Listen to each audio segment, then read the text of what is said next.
আলোচনা হচ্ছে আজকে আর্য সভ্যতা বা বৈদিক সভ্যতা বা আর্যদের পরিচয় ও ইতিহাস আজকের আমার আলোচনার বিষয়। বলছে কেন্দ্রীয় ধারণা, আমি জাস্ট তোদের মাইন্ড বা ইয়ের সাহায্যে স্লাইডের সাহায্যে বোঝাচ্ছি। এটা ডিটেইলি অনেক পাতার তোদের কাছে যাবে, পিডিএফ আকারে চলে যাবে তোদের কাছে।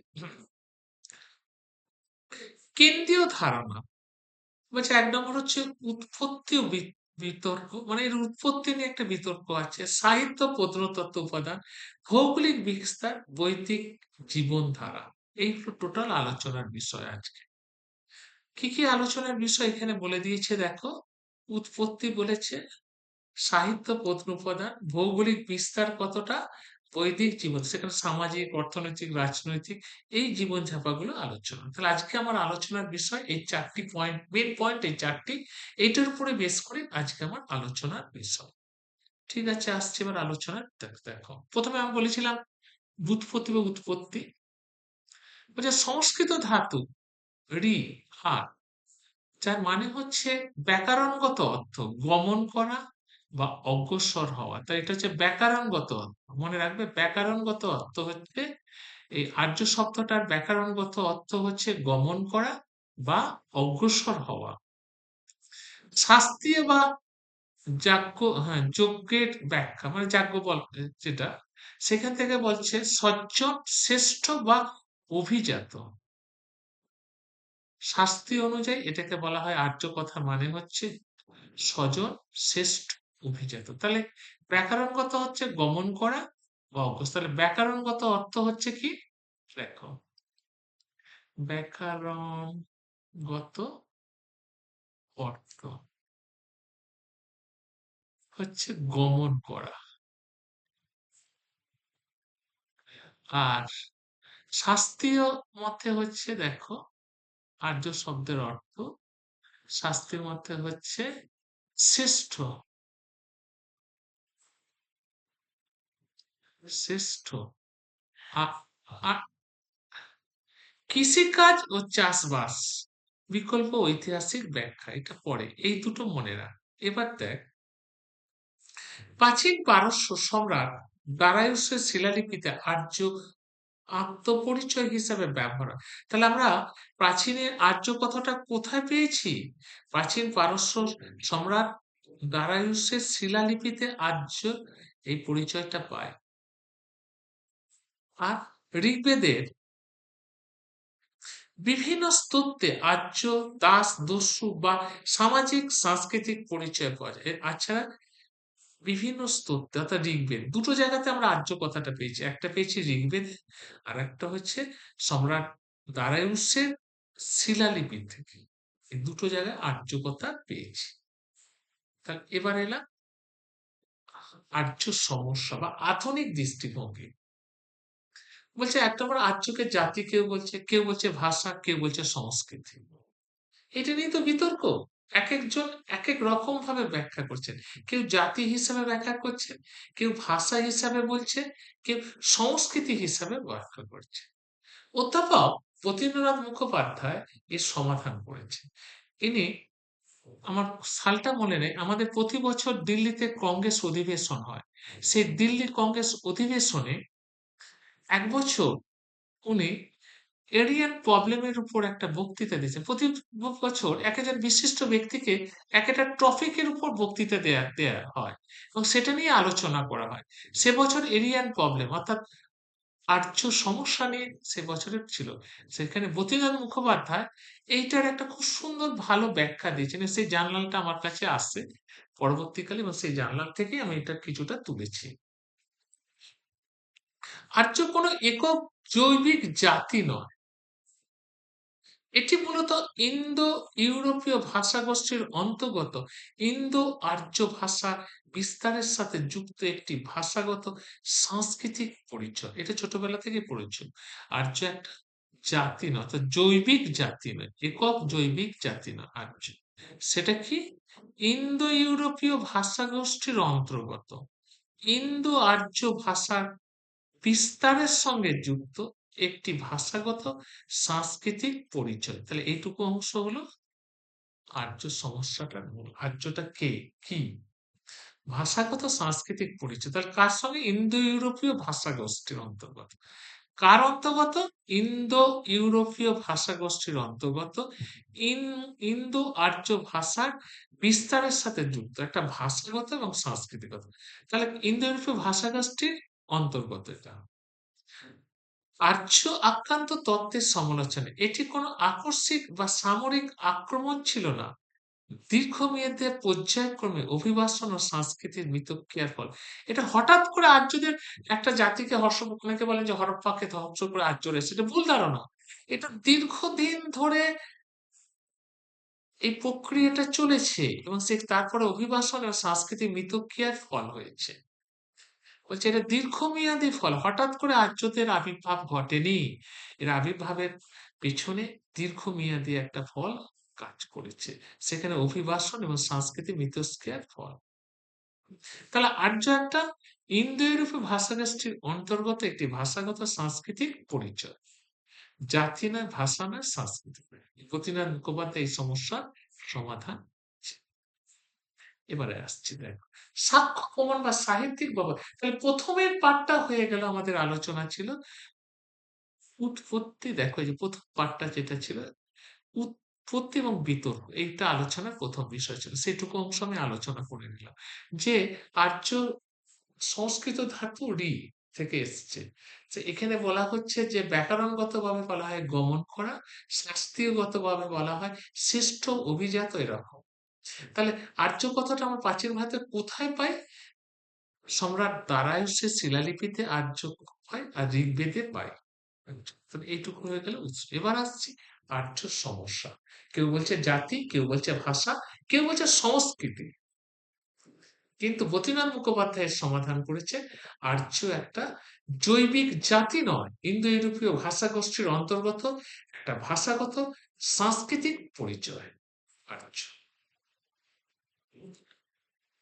এবার আসছি সাহিত্যিক ও প্রত্নতাত্ত্বিক সূত্র, সেটা আবার কি? দেখো, তাহলে প্রথম পয়েন্ট হয়ে গেছে, আমি আবার আসছি ব্যাকে। দ্বিতীয় পয়েন্ট হচ্ছে সাহিত্য ও প্রত্নতাত্ত্বিক ব্যাপার, এই আলোচনাটায় আসছি বলে। দেখো, বলছে দেখো, ভারতীয় সাহিত্য ঋগ্বেদ, প্রাচীনতম বেদ সংহিতা, আর্যদের ধর্ম, সমাজ, অর্থনীতি, রাজনৈতিক কাঠামোর প্রাথমিক উৎস, অর্থাৎ আর্যদের সম্পর্কে জানার প্রথম উপাদান হচ্ছে ঋগ্বেদ। আর্য শব্দের সুস্পষ্ট ব্যবহার আছে, আর্য শব্দের কথা এই ঋগ্বেদে আছে, এই মাত্র বললাম আমি কথাটা। ইরানীয় সাহিত্য, চিন্দ অ্যাবেস্তা, আবেস্তা, প্রাচীন ইরানীয় ঐতিহ্যের প্রধান ধর্মগ্রন্থ। এটা হচ্ছে প্রাচীন ইরানের একটা ধর্মগ্রন্থ। সংস্কৃত আরিয়া এবং প্রাচীন ইরানীয় আরিয়া শব্দের মধ্যে গভীর ভাষাতাত্ত্বিক সাদৃশ্য আছে। তাহলে সংস্কৃত এরিয়া থেকে আর এই ভাষাতত্ত্বে দুটোর মধ্যে মিল আছে। সেজন্য আমরা বলি না যে ইরানীয় সাহিত্যে আর্য কথার উল্লেখ আছে। এই সংস্কৃত ভাষার সাথে ইরানীয় এই ভাষার একটা সাদৃশ্য আছে। তা আর্যদের আদি বাসস্থান কোথায় উল্লেখ করেছে? এবার দেখ, প্রত্নতাত্ত্বিক শিলালিপি, এশিয়ার মাইনর ও পারস্য, বোখাজকই শিলালিপি, ইন্দ্র, মিত্র, বরুণ, হ্যাঁ, এগুলো অশ্বিনী কুমার দল, দেবতার উল্লেখ আছে, এই সমস্ত দেবতার বোখাজকই বিদেশি শিলালিপিটা। এশিয়ার মাইনর বা পারস্যতে এই শিলালিপি পাওয়া গেছে। আর্যদের অর্থাৎ বৈদিক যুগের যে দেবদেবী ছিল তার সাথে এই এশিয়া মাইনর বা পারস্যের শিলালিপি বোখাজকই শিলালিপিতে এই সমস্ত দেবদেবীর নাম আছে। অনেকে বলেন আর্যদের আদি বাসস্থান এশিয়ার মাইনর বা পারস্য। ক্যাসাইট শিলালিপি আর্যদের গতিপথের ইঙ্গিত দেয়। ওল্ড পার্সিয়ান শিলালিপি, সেখানে কি বলছে? একেমেনীয় রাজাদের এরীয় জাতির শব্দের ব্যবহার আছে। এইখানেও কিন্তু এরীয় কথাটা অর্থাৎ আর্যদের কথাটার উল্লেখ আছে। তাহলে দেখতে পাচ্ছ কোথায় কোথায় ঋগ্বেদে আর্য কথার উল্লেখ আছে, ইরানীয় সাহিত্য জেন্দ আবেস্তায় উল্লেখ আছে, এস বোখাজকইতেও উল্লেখ আছে। আর কোথায় আছে? ওল্ড পার্সিয়ান শিলালিপিতে এই কথাটা উল্লেখ আছে। তার চারটে জায়গায় পেলাম।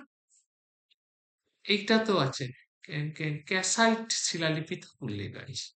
তাহলে কটা পেলাম? একটা, দুটো, তিনটে, চারটে, পাঁচটাতে আর্য কথাটা উল্লেখ আছে। এবার আসছে দেখো, আদি বাসস্থান ভারতের মঠ, সপ্তসিন্ধু বা গঙ্গা যমুনা অঞ্চল। কে বলেছে? প্রধান সমর্থকের পার্গিটার এ সি দাস। এরকম একটা কোশ্চেন যায় যে আর্যদের আদিবাসস্থান সম্পর্কে সপ্তসিন্ধু গঙ্গা যমুনা অঞ্চলকে কোন ঐতিহাসিকরা সমর্থন করেছেন?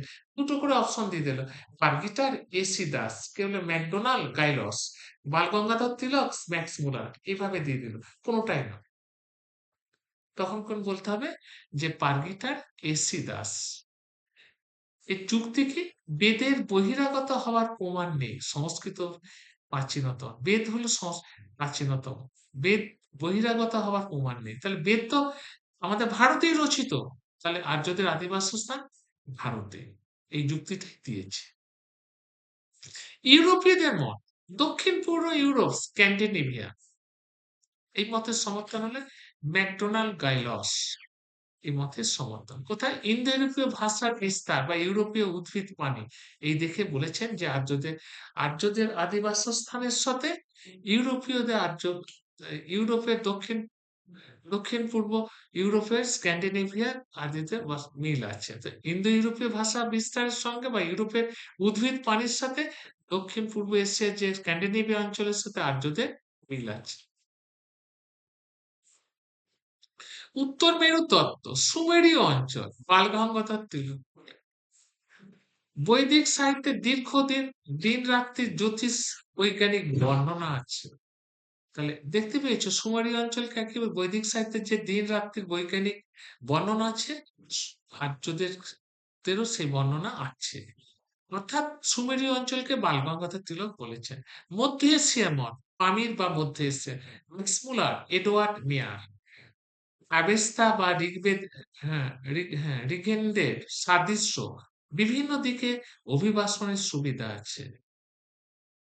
স্টেপ এবং তৃণভূমি, ইউরোপীয় এবং দক্ষিণ রাশিয়ার স্টেপ, ব্যাসান, ব্যান্ডেনস্টাইন এর চাইল্ড, গডন চাইল্ড আর কি, প্রাচীন ভাষাতত্ত্ব, অশ্বপালন এবং শুষ্ক তৃণভূমি প্রমাণ করা। অর্থাৎ আর্যরা এই সমস্ত করতো ভাষাতত্ত্বের দিক থেকে, অশ্ব পালন করা বা তৃণভূমি অঞ্চলে যে বসবাস করতো তার প্রমাণ কিন্তু আর্যদের মধ্যেও পাওয়া যায়। তাহলে বোঝা যায় যে ওরা স্টেপ অঞ্চলে আর্যরা বা দক্ষিণ রাশিয়ার স্টেপ অঞ্চলে বসবাস।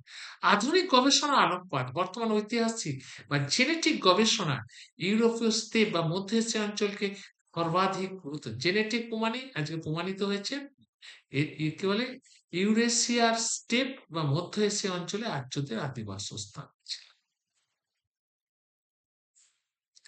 এবার আসছি দেখো আর্যদের বসতিক্রমের ভৌগোলিক মানচিত্র দেখো। প্রথম তারা উত্তর পশ্চিমে বাস করে, কেমন ধাপে ধাপে গেছে দেখো। প্রথমে তারা উত্তর পশ্চিমে বাস করে কুভা বা কাবুল বা সোয়াত অঞ্চলে। দ্বিতীয় পর্যায়ে তারা সপ্তসিন্ধু অঞ্চলে বাস করে। তৃতীয় পর্যায়ে তারা মধ্য এশিয়া, মধ্যদেশ, গঙ্গা যমুনা দোয়াব অঞ্চলে বাস করে। আচ্ছা, কৃষি ও স্থায়ী বসতি করে। চতুর্থ পর্যায়ে প্রাচীন পূর্ব ভারতে বাস করে। পঞ্চম ও ষষ্ঠ পর্যায়ে পশ্চিম ও দক্ষিণ মালব বা গুজরাটে তারা বসবাস করে। কিভাবে তারা বসবাস করে দেখিয়েছি দেখো। প্রথম পর্যায়ে তারা উত্তর পশ্চিমে বাস করে। দ্বিতীয় পর্যায়ে সপ্তসিন্ধু অঞ্চলে বাস করে। তৃতীয় পর্যায়ে তারা মধ্য দেশে বাস করে। চতুর্থ পর্যায়ে প্রাচীর কাকে বলে পূর্ব ভারত। তারপরে পঞ্চম ও ষষ্ঠ পর্যায়ে পশ্চিম ও দক্ষিণে বাস করে। তাহলে একটি কোনো আকস্মিক ঘটনা নয়, বরং স্থানীয় সংস্কৃতি সাথে দীর্ঘমেয়াদী আদান প্রদানের ফলে এটা ঘটেছে। অর্থাৎ হঠাৎ করে না, এই যে দেখো যে এক একটা পর্যায়ে আস্তে আস্তে তারা বসতি স্থাপন করছে এবং তাদের নিজেদের বসতি গড়ে উঠছে আস্তে আস্তে। দেখেছে প্রথম পর্যায়ে এখানে উত্তর পশ্চিমে, তারপরে সপ্ত সিন্ধু অঞ্চলে, তারপরে মধ্যদেশ, তারপরে প্রাচীর, তারপরে হচ্ছে পশ্চিম ও দক্ষিণ মালব গুজরাটে। তাহলে আস্তে আস্তে তারা কিন্তু বসতি স্থাপন করেছে। এবার আসছি দেখো বৈদিক সাহিত্য। তাহলে আর্যদের আদি বাসস্থান সম্পর্কে আমার আলোচনা হয়ে গেল। এবার দেখো বৈদিক সাহিত্য। বৈদিক সাহিত্য সাহিত্যের স্তর বিন্যাস শ্রুতি থেকে দর্শন। বৈদিক সাহিত্য হচ্ছে আস্তে আস্তে তো বৈদিক সাহিত্য শুনে শুনে পড়া লেখা হয়েছিল বলে নাম শ্রুতি। তা ঋক, সাম, যজুর্বেদ এবং অথর্ববেদ। যজু, অথর্ব। বেদ, বেদ কথার অর্থ মানে কি? জ্ঞান। বেদ কথার অর্থ জ্ঞান। তাহলে দেখো এবার ভাগ, এদের আবার ভাগ আছে, চারটে করে ভাগ দেখো। সংহিতা, এই ঋগ্বেদের চারটে ভাগ। সংহিতা মন্ত্র, স্তোত্রের মূল সংকলন আছে। গায়ত্রী মন্ত্র ঋগ্বেদের তৃতীয় মণ্ডলে আছে। এখানটা পরে গায়ত্রী মন্ত্র ঋগ্বেদের কোন মণ্ডলে আছে? সংহিতা কি বিষয়বস্তু? মন্ত্র স্তোত্রের মূল সংকলন আছে, এই পাঠটা আছে। 2 নম্বর হচ্ছে ব্রাহ্মণ, যজ্ঞের বিধান, আচার অনুষ্ঠান, গদ্য ব্যাখ্যা করে। 3 নম্বর আরণ্যক, তাহলে যজ্ঞ বিধান আছে কোথায়? ব্রাহ্মণে। আচ্ছা, মন্ত্র স্তোত্র কোথায় আছে? সংহিতায়। আরণ্যক কি হচ্ছে? আনগ্রন্থ। যজ্ঞ থেকে দার্শনিক চিন্তার উত্তরণ, অর্থাৎ দার্শনিক চিন্তার উত্তরণ হচ্ছে আরণ্যক। উপনিষদ বেদান্ত, ব্রহ্ম, আত্মা, কর্মফল, সত্যমেব জয়তু, এটা কোথায় আছে? মুন্ডক উপনিষদে আছে। এটা মনে রাখতে হবে। সত্যমেব জয়তু এটা কোথায় আছে? মুন্ডক উপনিষদে। এটা আমরা বিবিআই অনেকবার পড়েছি পরীক্ষায়, অনেকবার রিপিটেশন হয়েছে। তাহলে এই জায়গাটা বেদান্ত হচ্ছে কি? ব্রহ্ম, আত্মা, কর্মফল। তাহলে বোঝা গেল সংহিতা হচ্ছে গায়ত্রী মন্ত্র উল্লেখ আছে ঋগ্বেদের তৃতীয় মণ্ডলে। ব্রাহ্মণ হচ্ছে আর যজ্ঞের বিধান আছে, আরণ্যকে দার্শনিক চিন্তার উত্তরণ আছে, উপনিষদ আছে বেদান্ত। সত্যমেব জয়তু কোথা আছে? মুন্ডক উপনিষদে। এবং স্বরবেদাঙ্গ, স্বরবেদাঙ্গ কি? স্বরবেদাঙ্গ কাকে বলা হয়? শিক্ষা, কল্প, ব্যাকরণ, নিরুত্তর, ছন্দ, জ্যোতিষ, এগুলো হচ্ছে স্বরবেদাঙ্গ বলা হয়। স্বরদর্শন কি? সাংখ্য, যোগ, পতঞ্জলি, ন্যায়, বৈষয়িক, পূর্বমীমাংসা, বেদান্ত। মহাকাব্য ও পুরাণ, মহাকাব্য রামায়ণ ও মহাভারত। আর পুরাণ 18টি মহাপুরাণ আছে আমাদের। 18টি। কটা মহাপুরাণ আছে? 18টি। এটা মুখস্থ রাখতে হবে। খুব সুন্দরভাবে আমি কিন্তু এগুলোকে ভেঙে ভেঙে বলে দিয়েছি, কিন্তু ডিটেলিংটা যখন পুরো আরো বিস্তারিত আছে সেখানে, অনেক নতুন জিনিস পাবে সেখানে। সংহিতা হচ্ছে গায়ত্রী মন্ত্র, ব্রাহ্মণ হচ্ছে যজ্ঞের বিধান, আরণ্যক হচ্ছে যজ্ঞ থেকে দার্শনিক চিন্তা, উপনিষদ হচ্ছে বেদান্ত।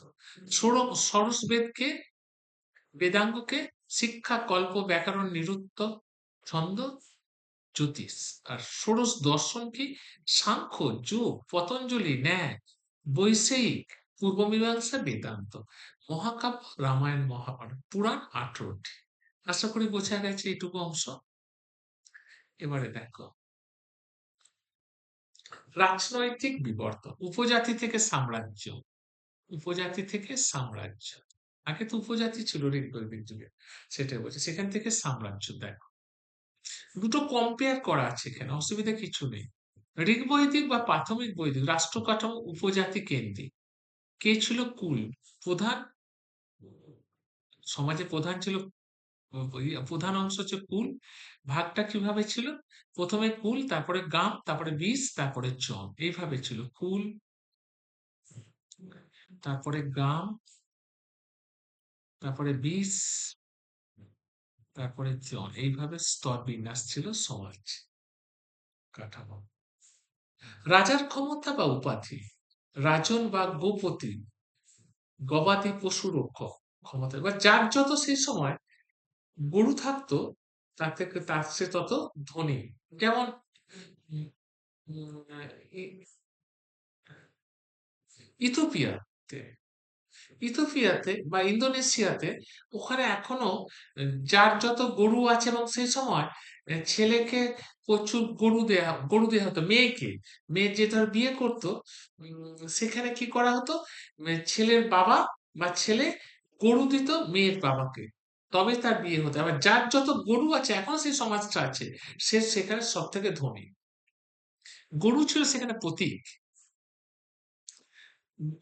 গোপতি বলা হতো। প্রশাসনিক সভা প্রবীণদের নিয়ে গঠিত সমিতি, জনগণের দ্বারা। আর বিদত এর উপস্থিত ছিল, অত্যন্ত শক্তিশালী কারণ জনগণের দ্বারা যেটা সমিতি, সেটা সব থেকে শক্তিশালী ছিল। তাহলে দেখো, এটা বিদত হবে, বিদত। দেখো, তাহলে দেখলে ঋগ্বৈদিক যুগে দেখো উপজাতি কেন্দ্রিক ছিল। ওটা ইয়েটাকে ভাগ ছিল প্রশাসনকে ভাগ ছিল চারটি ভাগে। রাজার ক্ষমতা ছিল সর্বোচ্চ, কিন্তু কি বলে, যার যত গরু ছিল সে সমাজে তত প্রভাবশালী। প্রশাসনিক ক্ষমতা পরিষদ, সভা প্রবীণদের দ্বারা, সমিতি জনগণের দ্বারা। রাজস্ব ব্যবস্থা, বলি ছিল স্বেচ্ছামূলক দান বা উপহার। সেই সময় বলি দান একদম। রাজকর্মচারী, সেনানী, সেনার প্রধান, গ্রামের প্রধান, পুরোহিত, এই ছিল। পরবর্তী দিকে রাষ্ট্রপতি কেন্দ্রীভূত রাজতান্ত্রিক বৃহৎ অঞ্চল, উপজাতি থেকে কিসে হলো, রাজতন্ত্র তৈরি হলো। রাজার ক্ষমতা, আগের ক্ষমতা কি ছিল, অনেক জায়গায় জায়গায় যে সভাপতি, সভার উপর নির্ভরশীল ছিল রাজা, এরকম দেখা যায়। রাজার ক্ষমতা বা উপাধি, সম্রাট, একরাট, বিরাট, অশ্বমেধ, রাজস্ব যোগ্য প্রচলন ছিল। অশ্বমেধ আর রাজার নাম, উপাধি কি ছিল, সম্রাট, একরাট, বিরাট। প্রশাসনিক পরিষদ, সভা সমিতি হ্রাস পেল, বিদথের অবসান হল। এগুলোর অবসান হয়ে গেল, কারণ কি রাজাই তো সর্বসর্বা হয়ে গেল। রাজস্ব ব্যবস্থা, বলি নিয়মিত বাধ্যতামূলকে পরিণত হলো। এই কর বাধ্যতামূলক। আর একটা হলো ভাগদুপ, রাজস্ব সংগ্রহ করত ভাগদুপ। ভাগদুপ কি, পরবর্তী বৈদিক যুগে রাজস্ব সংগ্রহকারী রাজকর্মচারী কারা ছিল, রত- রত্তিন নামক শক্তিশালী রাজকর্মচারী উদ্ভব। আগে ছিল সেনানী, গ্রামীণ, পুরোহিত, এর সাথে এটা যুক্ত হলো পরবর্তী। তাহলে কম্পেয়ার করলে দেখতে পাবে আরো সুন্দর হয়ে যাচ্ছে বিষয়টা।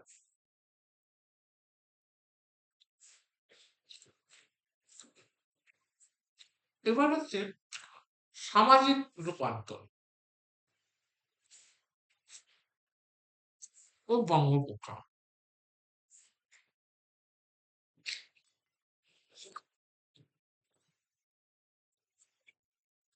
দেখো, ঋগ্বৈদিক সমাজ নমনীয় ছিল। সেই সময় বর্ণপ্রথা বলতে জন্মভিত্তিক নয়, পেশাভিত্তিক ছিল। যোদ্ধা, পুরোহিত, সাধারণ আচার্য ছিল। পুরুষ সূত্রে চতুর্বর্ণের প্রধান প্রতীক উল্লেখ আছে। পুরুষ সূত্রে চতুর্বর্ণের প্রধান প্রতীক উল্লেখ আছে, অর্থাৎ পেশাভিত্তিক ছিল। যোদ্ধা, পুরোহিত, সাধারণ আচার্য ছিল। নারীদের মর্যাদা অত্যন্ত উচ্চ ছিল। যা নারীরা যজ্ঞে অংশগ্রহণ করতে পারত, বুঝতে পেরেছিস, এবং সামাজিক সমস্ত কাজে তারা অংশগ্রহণ, পুরুষদের সমান অংশগ্রহণ করতো। বাল্যবিবাহ বা পর্দা প্রথা ছিল না। এগুলো তো পড়ে এসেছি। বিদুষী নারী ছিল বিশ্ববারা, ঘোষা, অপলা, লোপামুদ্রা স্তোত্র রচনা করেন এবং ধর্মীয় কাজে অংশ নিতেন। পরিবারের পিতৃপ্রান্তিক ছিল। প্রধানকে বলা হতো কুলপতি। কুলপতি কি, বৈদিক যুগে প্রধানকে বলা হতো। পরবর্তী বৈদিক যুগ, জন্মভিত্তিক আর বংশানুক্রমিক গঠন। ব্রাহ্মণ ক্ষত্রিয়ের প্রভাব বৃদ্ধি পেল, শূদ্রের অবস্থা অবনমন হলো, বাত্য ও নিষাদ গোষ্ঠী উদ্ভব হলো। এই দুটো গোষ্ঠীর উদ্ভব হলো পরবর্তী বৈদিক যুগ। অর্থাৎ শূদ্ররা কুকুর শিয়ালের থেকে অবস্থা খারাপ ছিল। নারীদের মর্যাদা হলো, বাল্যবিবাহ, পণ প্রথা বৃদ্ধি পেল, মেয়েদের উপনয়নের অধিকার হরণ। কিন্তু ঋগ্বৈদিক যুগে মেয়েদের উপনয়নের অধিকার ছিল। পুত- পুত্রার্থে ক্রিয়তে ভার্চা, ধারণার জন্ম, অর্থাৎ পুত্র সন্তান কাম্য ছিল তাদের। ব্যতিক্রমী নারী, গার্গী, মৈত্রীর মতো বিদুষী নারী দার্শনিক বিতর্ক ছিল। যাজ্ঞবল্ক্য, গার্গী সংবাদ অংশ নিতেন। চতুরাশ্রম, ব্রাহ্মণ, ব্রহ্মচার্য, গার্হস্থ্য, বানপ্রস্থ, সন্ন্যাস প্রথা হলো, তাই না? তোমরা জানো যে ব্রহ্মচর্য গ্রুপ গিয়ে তারপরে সেখান থেকে কাটিয়ে গ্রুপ কাটিয়ে বিয়ে থা করে সংসার, তারপরে সবকিছু ত্যাগ করে বনে বাস, তারপরে সব ত্যাগ করে সন্ন্যাস ধর্ম। এটাই ছিল সমাজের রীতি।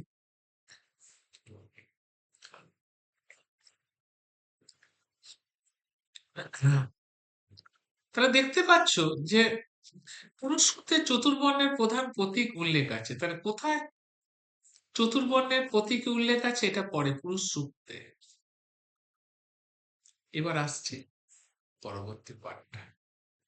অর্থনৈতিক চালিকা শক্তি বা চারণভূমি থেকে নগর রূপ।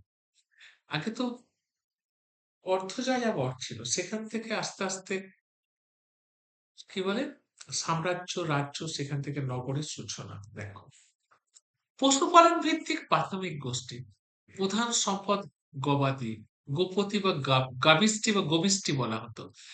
গোপতি গরুকে বলা হতো গবিষ্টি, গবিষ্টি বলা হতো। গরু বিনিময়ের মাধ্যম হিসেবে ব্যবহৃত হতো। কৃষি ভূমি ছিল গৌণ, জব উৎপাদন হতো, সে সময় জব চাষ হতো। পরিবর্তনের অনুঘটক স্যাম আয়স লোহার ব্যবহার আরম্ভ হল। স্যাম আয়স হচ্ছে লোহার ব্যবহার। আয়স কথার অয়স কথার মানে হচ্ছে লোহা। দ্বিতীয় পর্যায়ে কৃষিভিত্তিক গ্রামীণ অর্থনীতি পরবর্তীকালে হলো। কৃষির ব্যাপক প্রসার হলো, নতুন ফসল গম, ধান হলো। আগে ছিল জব, এখন গম, ধান হলো। গমকে বলা হতো গোধুম, আর ধানকে বলা হতো বিহি। এটা মনে রাখতে হবে, খুব ইম্পর্টেন্ট জায়গা। জমির মালিকানা পারিবারিক কেন্দ্রে হলো। উৎপাদ উদ্বৃত্ত উৎপাদন ও পথের বিকাশ, রাজপথ সৃষ্টি হলো। তৃতীয় পর্যায়ে বাণিজ্য ও নগরায়নের সূত্রপাত। সেস্টিন, সেস্টিন অর্থাৎ ধনিক বণিকদের বলে, এটা মনে রাখতে হবে। গিল্ড বা বণিক বিভাগের প্রাথমিক রূপ। নিষ্কর ও শতমনা মুদ্রার প্রচলন হলো। নিষ্কর ও শতমান মুদ্রা। কাশী, কোশাম্বী, বিদেহ, মগধের মতো বাণিজ্য কেন্দ্র উত্থান হলো। তাহলে এই সময় কোন কোন বাণিজ্য কেন্দ্র গড়ে উঠেছিল বৈদিক?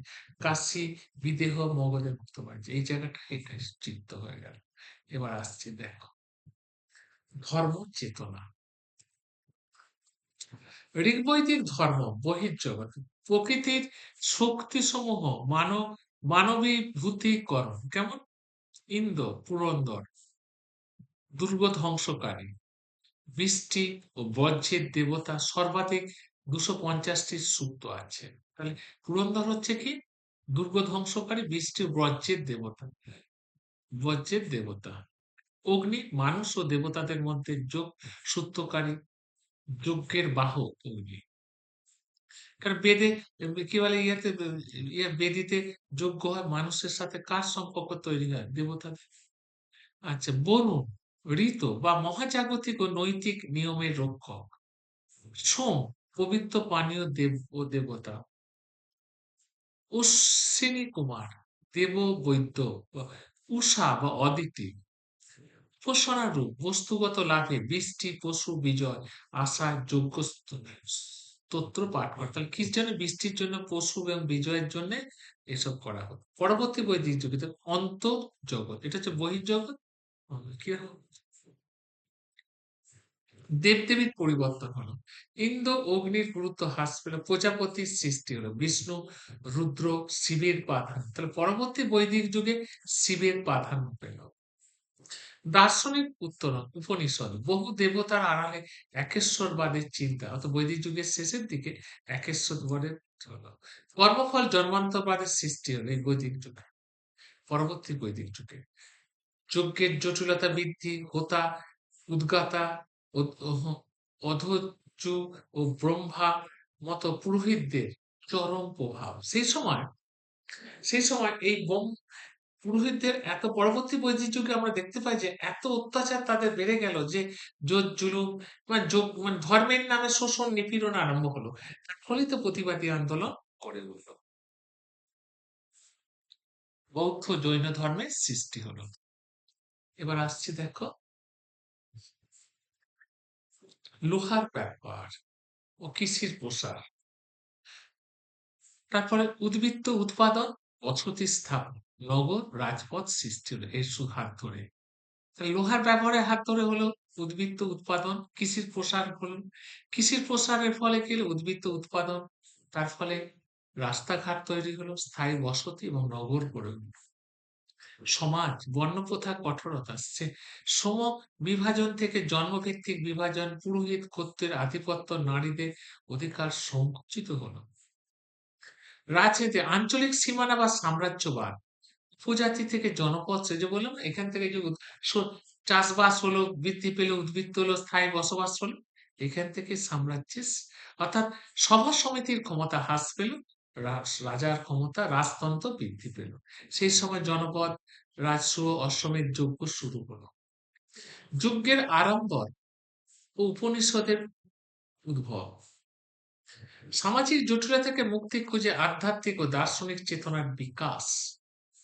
আর্য কেবল একটি শব্দ বা জাতি নয়, এটি ছিল এমন একটি দীর্ঘমেয়াদী আর্থসামাজিক বা সাংস্কৃতিক ইঞ্জিন, যা পশুপালক যাযাবর গোষ্ঠী থেকে শুরু করে একটি জটিল স্তরবিন্যাস বা দার্শনিক দিক থেকে উন্নত ভারতীয় সভ্যতার ভিত্তি স্থাপন করেছে। বলছে প্রথমে একটা, এই জাতি বা একটা শব্দ নয়, এটা একটা দীর্ঘমেয়াদী আর্য সামাজিক সাংস্কৃতিক ইঞ্জিন, অর্থাৎ ভাষাগত সাংস্কৃতিকগত দিক থেকে একটা প্রথমের দিকে পশুপালন গোষ্ঠী থেকে কি হয়েছিল, আস্তে আস্তে স্তর সাম্রাজ্যের পরিধি বিস্তার সঙ্গে সঙ্গে দার্শনিক চিন্তাধারারও উন্মেষ ঘটেছিল, সেটাই এখানে বুঝিয়েছে। তাহলে দেখতে পাচ্ছ এটুকু অংশ আমি টোটালটা বুঝিয়ে দিলাম। এবার কয়েকটা কোশ্চেন আলোচনা করছি মুখে মুখে, তোমরা একটু মুখে মুখে কোশ্চেন গুলো একটু দেখো।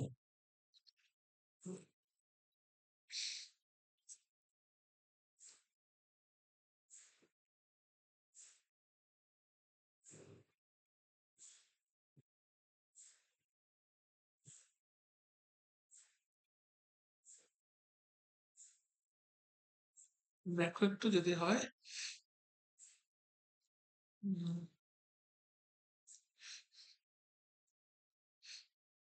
দাঁড়া একটু ধরো দেখছি।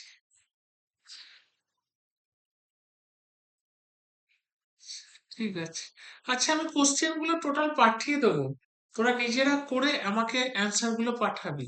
আমি আগে ডিটেলিংটা পাঠাই, এটা তো জাস্ট স্লাইডের সাহায্যে বুঝিয়ে গেলাম টোটালটা তোদেরকে। এবার আমি ডিটেলিংটা পাঠাই, ডিটেলিংটা আজকালের মধ্যেই পাঠিয়ে দেবো, আমার একটু সাজানো বাকি আছে, একটুখানি সাজালেই ওটা ডিটেলিংটা হয়ে যাবে।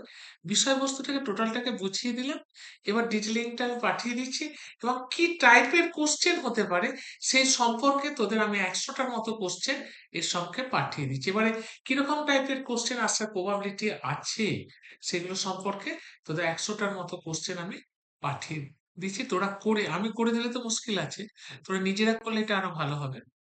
সেই জন্য আমি এই জন্য রাখলাম এই জিনিসটাকে, যে তোরা নিজেরা কর, বিষয়টাকে আমি বুঝিয়ে দিলাম, আর তোরা নিজেরা এটার উপরে করে আমাকে অ্যান্সার গুলো পাঠাবি প্রত্যেকে, নিজস্ব হোয়াটসঅ্যাপে প্রত্যেকে করে পাঠাবে।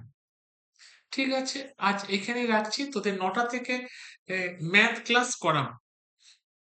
ঠিক আছে, যাদের ইয়ে আছে ম্যাথ আছে তারা 9টা থেকে ম্যাথ এবং রিজনিং করাবো। আজ এখানেই শেষ করছি।